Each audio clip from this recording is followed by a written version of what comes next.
Assalamualaikum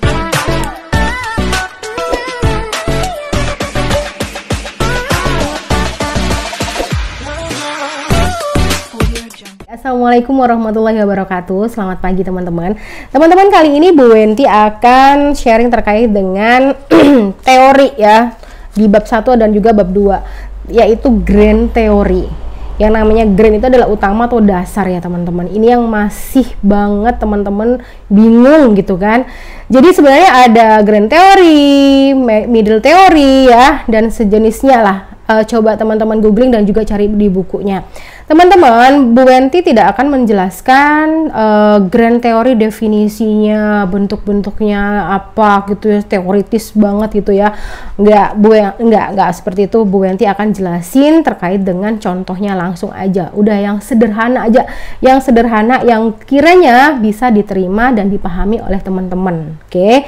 Grand teori itu begini teman-teman. Namanya juga grand ya. Jadi utama atau dasar atau teori yang mendasari penelitian teman-teman di awal teman-teman ingin melakukan penelitian.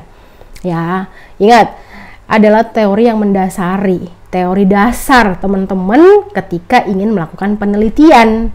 Bukan definisi variabelnya masing-masing. Harga berpengaruh terhadap ini, kualitas layanan berpengaruh terhadap ini. Bukan itu yang akan jadi grand teorinya, tapi apa Bu Wen? Nah, misalnya begini teman-teman. Ketika kita berbicara grand teori atau teori dasar atau teori utama gitu. Misalnya begini, ada penelitian variabelnya yaitu terkait dengan X1 adalah rekomendasi keluarga, status sosial, dan juga kualitas layanan berpengaruh terhadap orang untuk membeli atau keputusan membeli di Shopee. Aduh, sebut merek ya, nggak apa-apa ya. Atau di e-commerce lainnya. Ya, keputusan pembelian. Dilihat aja dari variabelnya, ya kan? Status sosial, rekomendasi keluarga, ya kan? Terus kualitas, terus berpengaruh terhadap keputusan pembelian. Itu kalau dalam pemasaran itu akan terkait dengan yang namanya apa? Ya, perilaku teman-teman. Dilihat ya dari variabel-variabelnya itu perilaku. Perilaku apa ya? Perilakunya konsumen. Nah, disinilah kita akan membahas terkait dengan grand teorinya. Jadi grand teori bisa diambil dari penelitian terdahulu ya. Dalam era misalnya nih ya, ada kalimat seperti ini teman-teman. Di tahun 2018 hingga tahun 2020, perubahan sikap dan perilaku konsumen ya, itu sudah mengalami perubahan yang sangat besar. Perilaku konsumen di sini merupakan bla bla bla bla. Menurut siapa? 2018. Itu grand teori. Perilaku konsumen adalah, semangat banget nih Bu Yanti. Perilaku konsumen adalah, itu definisinya. Jadi digabungkan ya teman-teman, jangan hanya bicara definisi aja. Sebenarnya gini teman-teman ya, Bu, kalau umpamanya definisi aja boleh nggak ya Bu ya?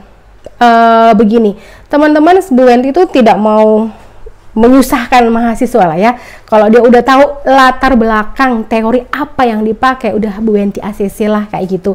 Tapi kalau umpamanya lebih bagus lagi ada grand teori atau teori yang tadi sebenarnya sama, perilaku konsumen kan. Terus ada definisinya.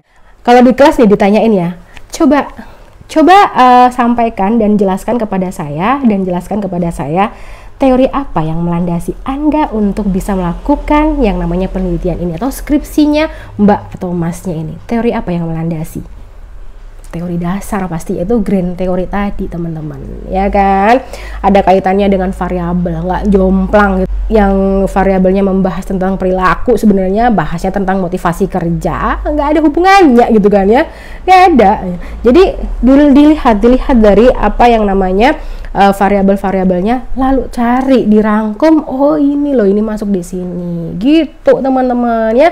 Gampang sebenarnya. Jangan sampai tidak mempunyai yang namanya landasan atau grand teori atau teori utama atau teori dasar untuk melakukan yang namanya penelitian teman-teman. Oke, baikkan itu saja yang bisa Bu Wenti sampaikan. Semoga bermanfaat ya teman-teman, semoga kuliahnya lancar. Wassalamualaikum warahmatullahi wabarakatuh. Terima kasih.